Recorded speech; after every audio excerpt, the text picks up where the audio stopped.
Well, I've got a broken bolt here. It's a pretty important bolt here on the camshaft, and I was able to get the second part out pretty easy, but you can see it's a lot shorter than what it's supposed to be. So I need to find a replacement, except we got one here that's a bit too long, and especially sometimes it's really hard to find bolts that are the same exact size.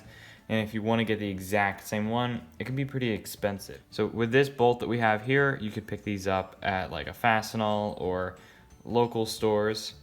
We're going to trim it down so the threads are at the same level. One way you can double check to make sure that the thread pitch is the same is by lining up the threads, and they should always seat no matter how far you go. Except it's always a good idea to check it with a thread gauge, and then of course also make sure that it threads into the hole. And this bolt is an M6 1.0. If we check it on the thread gauge, you can see that matches perfectly, and so does this bolt here, as long as these are the same pitch.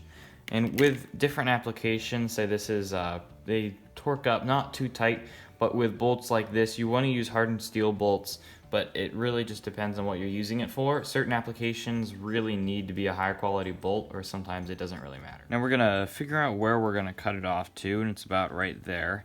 So we're gonna clamp on that section that we're gonna be cutting off, so it doesn't matter if we damage the threads at that point. We'll want to mark from the inside of the bolt right there.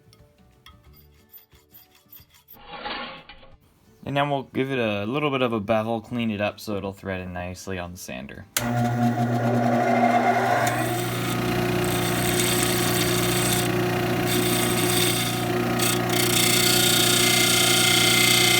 And here's the one that I made compared to the original one. They are different heads, although that doesn't matter as long as the thread is the same.